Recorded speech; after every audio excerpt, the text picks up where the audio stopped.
Hi everyone! So ito nga pala, magre-repotting nga pala yung nanay ko. Bali, lilipat niya yung snake plant niya sa ibang paso. So, sakto kasi meron akong medyo malaki-laking paso dito. So, sabi ko lagay niya. Tapos kasi nung una kasi nilagay niya yan dyan na walang lupa yung ilalim. Eh yung halaman niya, punong-puno na ng ugat yan. Kaya sabi ko sa kanya, wag niyang, lagyan niya na ng ano pala, lagyan niya na ng lupa muna yung ilalim bago niya ipatong ulit. Sabi ko ako na magbuhat, sabi niya kaya naman daw niya. Sabi ko sige siya na, tapos binabidyo niya na lang. So ayan, so bali may lupa nang ayon yung ilalim, tapos dinagdagan niya na lang yan dyan.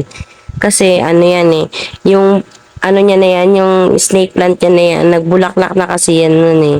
Iyan, kasi tumataba na rin siya dito. Maganda magpatubo dito na snake plant kasi nagkakaroon talaga siya ng bulaklak. Tapos nag-separate nga pala siya dyan ng ano yung nasa ibabaw na halaman na yan. Kasi yan, may ibang klaseng halaman yan, hindi yan, ano, hindi yan snake plant. So, tinusok lang niya din yan dyan. Tapos since nag-ugat-ugat na, hiniwalay-walay niya na lang, dininihiwalay niya na rin. Ito nga pala yung dati pinaglagyan na ng paso ng ano ng halaman pala yan yung paso. So sira na siya, biyak na. So konting ano na lang yan, wala na rin lupa. Konting uga na lang, basag na talaga pati yung halaman masisira pa. So sayang naman, kawawa naman. Baka mamatay lang yung halaman.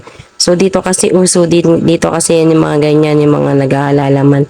Kasi pampaganda din ang dagdag ng bahay. Yan yung tinatanggal ni nanay na yan. Ganito yung bulaklak niyan. Ayan. So, yan makikita ninyo ang ganda ng bulaklak niyan. Ayan yung mga halaman niya. Yan yung gumamela, may babash.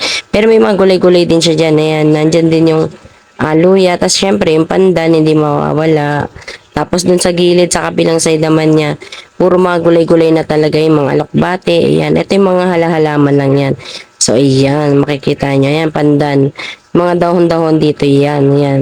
Yung pandan na binigay sa akin, kinuha ko eh. Binigay ni Ate Yeying sa akin. So, thank you pala ulit, Ate Yeying. So, ito nga, pagdating nga na ng gabi, nagluto pala ako ng itlog na may patatas. So, bago yun, naghiwalay muna ako, nag-separate muna ako. So, das ito na nga pala yung nahiwa-hiwa ako. Nag-separate na ako ng ano nung lulutuin ko, pipito ko kasi ibibigay ko dito sa aking ayan, sa baby ko. Lagi ako nagaganyan. Pag magluluto ng patatas, lagi may ganyan yan dyan. So ayan, tas ginisa ko na nga yung ano, yung patatas muna. Niluto ko muna, pinirito ko muna. So bago ko ano yan, lagyan ng itlog yan. Kasi para malambot na rin siya, para maganda rin siya kainin kapag so, ayan, nilagay ko na nga yung itlog niya kasi nga nakaamoy kami kanina ng amoy tuyo. So, dinagdagan ko na lang ng ganito, ng itlog, tsaka na may patatas. Kasi kanina ba nagre-repat si nanay, pinaamoy kami na amoy tuyo. Sabi nga, sarap na na, parang gusto namin magulam nun. So, ito na nga. Inuna ko na lang din muna lutuin tong itlog na may patatas. Yan.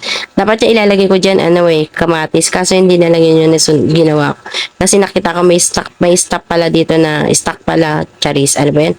Stock na patatas. So, yun na lang yung nilagay ko. Kung ano na sinasabi ko. So, yan. So, ang hirap pala mag-vlog talaga. Sa totoo lang. Nakakaubos din talaga ng content. So, ito na lang. Kung ano na lang naisipan ko. Since, nagrepat na nga lang din kami. So, ayan. Naglagay ulit ako ng mantika dito. Lagyan. Yan yung tuyo. Baka mapanaginip pa kasi namin pag hindi kami kumain ngayon. Charis lang. So, ayan na nga yung tuyo. Nilagay na nga namin dito. Pinirito ko na yan. Tapos, ito na nga lahat ng ulam. Yan. O, diba? Masarap pa yung itlog, diba? Ano pa siya? Sunog-sunog pa siya. Tapos, nilagyan ko na rin ng kamatis. So, di kamay is the best. So, yun lang po. Maraming salamat po. Bye-bye.